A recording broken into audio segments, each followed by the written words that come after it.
एक गांव में पुट्ठा नाम का बेहद आलसी और कामचोर व्यक्ति रहा करता था। उसके आलसीपन के कारण गांव के सभी लोग उससे बेहद परेशान थे। वह सारा दिन पड़े पड़े बस ऊंचे ऊंचे सपने देखा करता था। आज भी वो एक खेत में एक पेड़ के नीचे आंखें बंद करके लेटा हुआ था कि तभी खेत के मालिक चौधरी की आवाज उसके कानों में टकराई। यहाँ क्या कर रहा है पुट्ठा? तुझे मैंने यहाँ काम पर रखा है या आराम करने के लिए? हैं? कौन है भाई जिसने मुझे सपनों से जगा दिया? अरे अपनी सोई हुई आंखें फाड़ कर तो देख, मैं हूँ इस खेत का मालिक। अरे आप हैं चौधरी जी? ये क्या, अभी अभी तो आकर लेटा हूँ चौधरी जी। क्या आपके खेत में काम करके कुछ देर आराम भी नहीं कर सकते?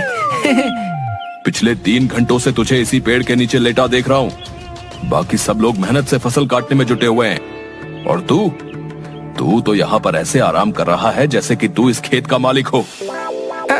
चिंता मत कीजिए चौधरी साहब, एक दिन वो भी आएगा जब मैं तुम्हारे जैसे न जाने कितने खेतों का मालिक बनूंगा। दरअसल बात यह है कि ये छोटे मोटे काम मेरे लिए नहीं बने हैं, मैं कुछ बहुत बड़ा करने के लिए बना हूँ। हाँ पुट्ठा, मैं तो तुझे धक्के देकर उसी दिन निकाल देता जिस दिन मैंने तुझे काम पर रखा था, मगर क्या करूं, तेरी पत्नी के आंसू देखकर मैं पिघल गया। लेकिन अब मैं और ज्यादा तुझे बर्दाश्त नहीं कर सकता। मैं यहाँ पर मजदूरों को काम करने की तनख्वाह देता हूँ, आराम करने की तनख्वाह नहीं देता। ठीक है, अगर आप मुझे काम पर नहीं रखना चाहते तो मुझे कोई फर्क नहीं पड़ता, लेकिन 10 दिन जो मैंने जी तोड़ करके मेहनत की है उसके पैसे तो मुझे दे दो। तेरा दिमाग तो ठीक है पुट्ठा, पिछले 10 दिनों में तूने 12 घंटों में 12 मिनट भी काम नहीं किया। किस बात के पैसे? देखो चौधरी, किसी गरीब को दबाना अच्छी बात नहीं होती। अरे आपने फिल्मों में नहीं देखा क्या, जब भी कोई अमीर आदमी किसी व्यक्ति को उसकी तनख्वाह नहीं देता था तो वो गरीब डाकू बन जाता था भाई। पुट्ठा की बात सुनकर चौधरी हंसने लगा। डाकू बनने के लिए भी बहुत मेहनत लगती है पुट्ठा, पता है तुझे? बंदूक उठानी पड़ती है, घुड़सवारी करनी पड़ती है। तुझसे तो वो भी नहीं होगा। इससे पहले कि मैं तुझे धक्के देकर यहाँ से निकाल दूं, सीधी तरह से यहाँ से मेरी आंखों के सामने से दूर हो जा। चौधरी का गुस्सा देखकर पुट्ठा डर गया और चुपचाप अपने घर चला गया।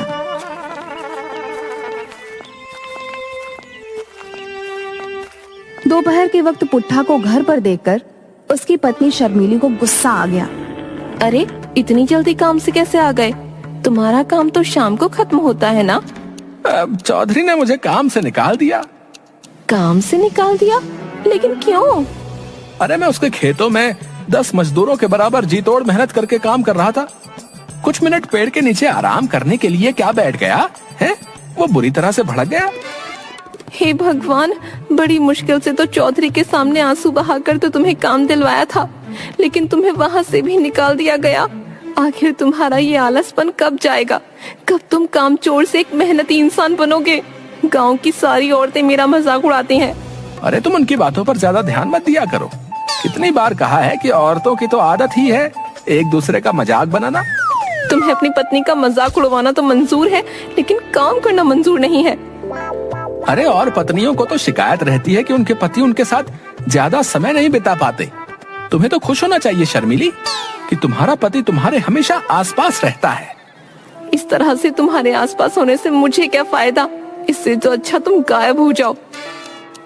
रसोई घर में कल रात ही आटा खत्म हो गया और राशन भी बिल्कुल नहीं है। मुझे कोई मतलब नहीं है, कहीं से भी लाओ पर राशन लेकर आओ। मैं राशन कहाँ से लेकर आऊंगा शर्मिली? चौधरी ने मुझे 1 पैसा भी नहीं दिया। पैसे काम करने के दिए जाते हैं, आराम करने के लिए नहीं दिए जाते। जो भी हो, मैं तुम्हें काम पर लगवाते लगवाते तंग आ चुकी हूँ।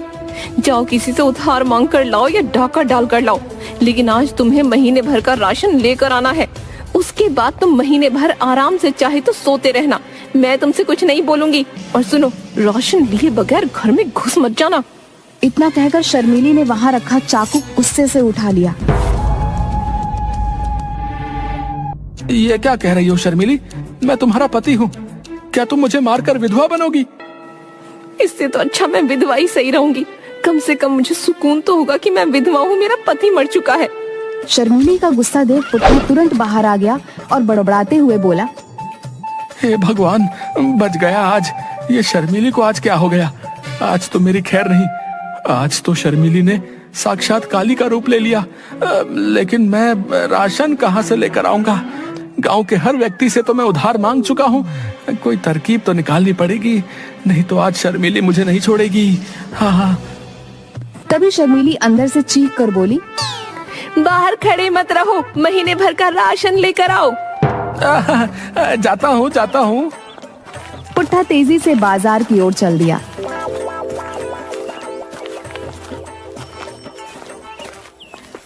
मगर कुछ ही दूर जाकर वह थक गया। कितनी गर्मी है, मुझे तो थकान सी महसूस हो रही है। एक काम करता हूँ, किसी पेड़ की छाया में बैठकर थोड़ा आराम कर लेता हूँ। हाँ, और वहीं बैठकर कुछ सोचता हूँ कि ये राशन पानी का जुगाड़ कहाँ से किया जाए। पुट्ठा एक पेड़ के नीचे जाकर आंख बंद करके लेट गया। तभी उसके कानों में किसी साधु की कड़कदार आवाज टकराई। उठ जा कामचोर, यहाँ क्यों लेटा है? पुट्ठा ने देखा कि एक साधु उसे गुस्से से घूरे जा रहा था। अब तुम्हें मेरे यहाँ आराम करने से क्या दिक्कत होने लगी साधु जी? हैं? मुझे परेशान मत करो। अच्छा खासा मैं सपनों की दुनिया में खोया हुआ था। जिस पेड़ के नीचे तू सपने देख रहा है, वो पेड़ मेरा है। क्यों? इस पेड़ पर तुम्हारा नाम लिखा है क्या? है? इस समय मैं इस पेड़ के नीचे बैठकर तपस्या करता हूँ। तपस्या करनी है साधु जी तो हिमालय की चोटी में जाकर तपस्या करो, भगवान प्रसन्न होंगे। मैं तेरे बारे में सब जानता हूँ। तो इसमें नई बात क्या है? मैं इसी गांव का रहने वाला हूँ, वो तो सभी जानते हैं। मैं जानता हूँ कि तू इस वक्त क्या सोच रहा है। पुट्ठा उठकर खड़ा हो गया। क्या सोच रहा हूँ बताओ? तू सोच रहा है कि तू महीने भर का राशन कहाँ से लेकर आएगा और कैसे लेकर आएगा। अरे आप तो वाकई बहुत पहुंचे हुए साधु हैं, लेकिन इससे मुझे क्या घंटा फर्क पड़ता है? अरे मन की बात है तो बहुत से साधु बता देते हैं, पर मदद कोई नहीं करता। पुट्ठा की बात सुनकर साधु मुस्कुराते हुए बोला, अगर मैं तेरी मदद करूंगा तो क्या तू मेहनती बनेगा? जब तुम मेरी मदद करके मुझे धन दौलत दे दोगे तो मुझे मेहनती बनने की क्या जरूरत है? लेकिन वो सब बातें बात की हैं, तुम मेरी मदद कैसे कर सकते हो? पुट्ठा की बात सुनकर साधु ने अपना हाथ हवा में घुमाया कि अचानक एक मुर्गी साधु के हाथ में आ गई। अरे साधु जी, आप तो जादूगर भी मालूम होते हो। ये जादू नहीं मूर्ख, सिद्धि है। तुझ जैसा आम इंसान नहीं समझेगा। अब मेरी बात को ध्यान से सुन। इस मुर्गी को अपने घर ले जा। क्या साधु जी, हैं? इस मुर्गी का भला मैं अचार डालूंगा? अरे मैं और मेरी पत्नी तो शाकाहारी हैं। मूर्ख व्यक्ति, पहले मेरी बात तो पूरी सुन। ये मुर्गी रोज एक अंडा देगी। समझ गया साधु महाराज, आगे बोलने की जरूरत नहीं है और मैं उस अंडे को बाजार में बेच दूं। मूर्ख, ये तुझे रोज सोने का अंडा देगी। तू सोने के अंडे को रोज बाजार में बेच आना। धीरे धीरे करके तू अमीर हो जाएगा और तेरे सारे सपने पूरे हो जाएंगे। इसमें तो बहुत वक्त लग जाएगा साधु जी। मैं रोज रोज करके इसका अंडा देने का इंतजार नहीं कर सकता। मुझे आप ऐसी मुर्गी दे दीजिए जो एक बार में ही ढेर सारे सोने के अंडे दे दे, और फिर ये मुर्गी तो कल से अंडा देगी। मुझे तो अभी महीने भर का राशन लाना है। साधु ने क्रोधित होकर अपना हाथ दोबारा हवा में लहराया और मुर्गी गायब हो गई। तू सिर्फ कामचोर ही नहीं बल्कि मूर्ख भी है। अब जो भी हो साधु जी, मुझे तो तुरंत अमीर बनना है। साधु ने अपना हाथ फिर से लहराया कि तभी उसके हाथों में एक कुल्हाड़ी आ गई। ये ले, इस कुल्हाड़ी को अपने साथ लेकर जा। इस कुल्हाड़ी की खासियत ये है कि तू इस कुल्हाड़ी को जिस पेड़ पर भी चलाएगा, ये कुल्हाड़ी उस पेड़ को अपने आप काट देगी और तू उन लकड़ियों को बाजार में बेच आना। ये कैसी बातें कर रहे हैं साधु जी? हैं? कुल्हाड़ी ही देनी थी तो सोने की देते। अब आप ही बताइए, लकड़ियां बेचने तो मुझे बाजार जाना पड़ेगा ना, उसमें मेहनत लगेगी, वो मैं नहीं कर सकता। पुट्ठा की बात सुनकर साधु बुरी तरीके से झुंझला गया। तो फिर तुझे क्या चाहिए? साधु की बात सुनकर पुट्ठा बहुत ही गहरी सोच में डूबते हुए बोला, फिलहाल तो मुझे आपके पास जितने भी पैसे हो वो मुझे दे दीजिए, ताकि मैं महीने भर का राशन भरवा लूं। पुट्ठा की बात सुनकर साधु ने एक नोट निकालकर पुट्ठा को थमा दिया। ये ले। ये तो सिर्फ 50 रुपए है। इससे महीने भर का राशन तो क्या, आज का भी राशन नहीं आ पाएगा। आपको पता भी है महंगाई कितनी हो गई है। कहाँ तो आप सोने का अंडा देने वाली मुर्गी मुझे दे रहे थे, और आपकी अपनी जेब से निकला क्या, सिर्फ 50 रुपए। मूर्ख व्यक्ति, मैं अपने पास सिर्फ उतने ही पैसे रखता हूँ जितना मैं अपने पेट में अन्न ग्रहण कर सकूं। बाकी सिद्धि और मोह माया की बातें तेरे जैसा बेवकूफ क्या जाने। तेरा कुछ नहीं हो सकता। इतना कहकर साधु वहाँ से चला गया। चलो कम से कम 50 रुपए तो मिले। पुट्ठा 50 रुपए लेकर बाजार घूमने लगा। तभी पुट्ठा की नजर गांव में बनी एक नई छोटी सी दुकान पर पड़ी, जहां पर गरम गरम समोसे बन रहे थे। लगता है ये दुकान नई है और समोसे बनाने वाला भी। इस गांव में नया लगता है ये। समोसे की खुशबू बहुत अच्छी आ रही है। चलो एक काम करता हूँ, कुछ समोसे इसी 50 रुपए के खरीद लेता हूँ। अगर राशन का जुगाड़ नहीं हुआ तो शर्मिली समोसे खाकर ही पेट भर लेगी। कम से कम समोसे खाकर उसका गुस्सा तो शांत हो जाएगा। पुट्ठा सीधा समोसे की दुकान पर चला गया। पुट्ठा दुकानदार से बोला, लगता है इस गांव में नए हो। जी बाबू साहब, कुछ दिन पहले ही मैंने दुकान खोली है। सुना है इस गांव में काफी खुशहाली है। हाँ हाँ वो तो है। वैसे एक समोसा कितने का दे रहे हो? 5 रुपए का एक समोसा है। इस महंगाई ने भी कमर तोड़ दी है भैया। हमारे बचपन में 1 रुपए के 5 समोसे आया करते थे। वो जमाने लद गए साहब। शहर में तो ये समोसा 10 रुपए का मिलता है। सही है, ये लो 50 रुपए। 10 समोसों का पैकेट बना देना। मैं कुछ देर बाद आपसे आकर ले लूंगा, ठीक है?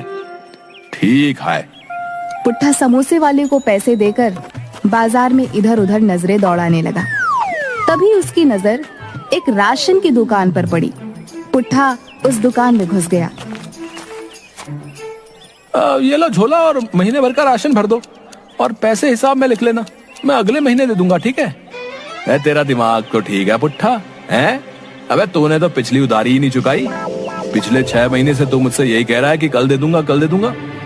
मेरे पैसे देना तो दूर, तू उल्टा उधार मांगने वाला चला आया। भाग यहाँ से। अरे अगर राशन नहीं देना तो अकड़ क्यों रहे हो भैया? हैं? आपको किसी गरीब की बेइज्जती करते हुए शर्म नहीं आती? अबे तू पिछला उधार दिया नहीं और नया उधार मांगने और आ गया। तेरी आरती उतारू क्या है बे? देख पुट्ठा, मैं तुझे 1 रुपए का भी उधार नहीं देने वाला।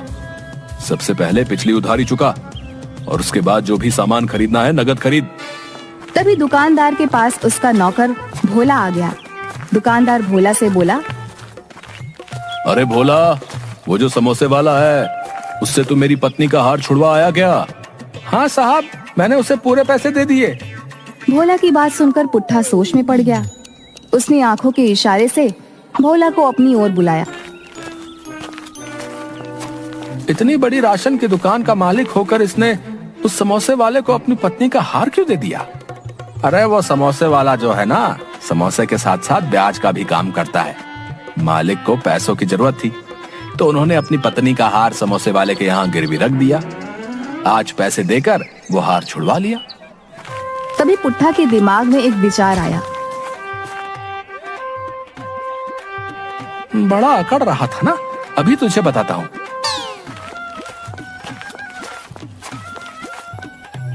पिछली उधारी कितनी थी मेरे ऊपर? सब मिलाकर पूरे 5000 रुपए। मैं जानता था तुम मुझे उधार नहीं दोगे, इसीलिए मैं अपनी पत्नी की अंगूठी चुपके से ले आया था, और मैंने उसे 10,000 रुपए में समोसे वाले के पास गिरवी रख दिया था। तुम एक काम करो, पूरे 5000 रुपए का राशन मुझे दे दो, और अपने नौकर भोला को मेरे साथ समोसे वाले के यहाँ भेज दो। मैं समोसे वाले से पैसे दिलवा लूंगा। पुट्ठा की बात सुनकर दुकानदार सोच में पड़ गया। तेरी बीवी के पास सोने की अंगूठी कहाँ से आई बे? अरे मैं कामचोर हूँ, लेकिन मेरी बीवी अच्छे परिवार की है। उस बेचारी को तो पता भी नहीं है कि मैंने उसकी अंगूठी गिरवी रख दी है। दुकानदार ने पुट्ठा की बात पर यकीन कर लिया और पूरे 5000 का राशन उसे दे दिया और भोला को पुट्ठा के साथ भेज दिया। पुट्ठा उस समोसे वाले से दूर जाकर खड़ा होकर बोला, अरे समोसे वाले भैया। जी भैया। वो 10 का पैकेट तुम भोला को दे देना। ठीक है भैया। भोला ने समझा कि पुट्ठा 10,000 रुपए की बात कर रहा है। पुट्ठा भोला से बोला, 10 का पैकेट ले, अपने मालिक के मुंह पर मार देना।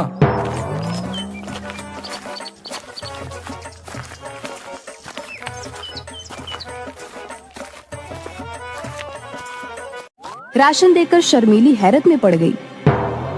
ये महीने भर का राशन कहाँ से ले आए तुम? अरे तुमने तो कहा था चोरी करके लाओ या डाका डाल कर लाओ, कहीं से भी लाओ, तो मैं ले आया भाई।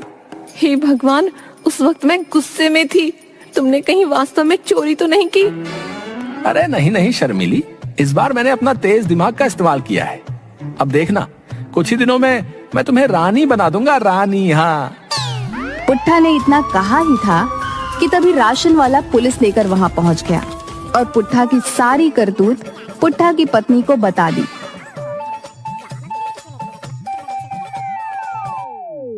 रे लोगों को बेवकूफ बनाता है बे। चल थाने ले जाकर तेरी वो पिटाई करूंगा कि तू लोगों को बेवकूफ बनाना भूल जाएगा। मुझे माफ कर दो थानेदार साहब, मैं आइंदा ऐसी हरकत नहीं करूंगा। रे तुम माफी के लायक नहीं है, तू एक शातिर ठग है।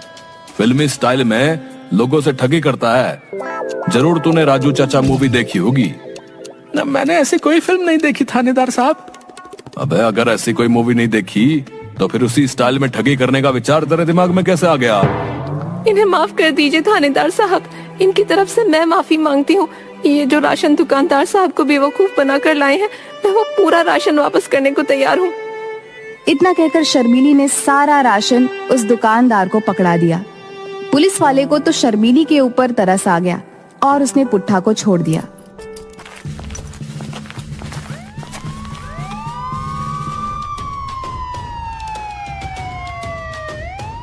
देखा तुमने, अब तो पुलिस भी हमारे दरवाजे पर आ गई। मुझे माफ कर दो शर्मीली, मैं कल से अपनी काम चोरी की आदत छोड़ दूंगा और मेहनती बन जाऊंगा। इससे अच्छा तो मैं उस साधु की बात मान लेता तो मैं ज्यादा फायदे में रहता। कौन सा साधु और कौन सी बात? पुट्ठा ने अपनी पत्नी को सारी घटना बता दी।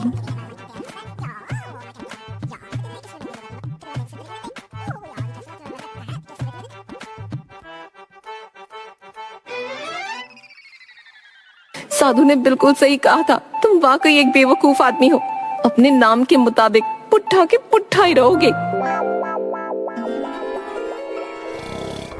उस रात शर्मीली और पुट्ठा भूखे ही सो गए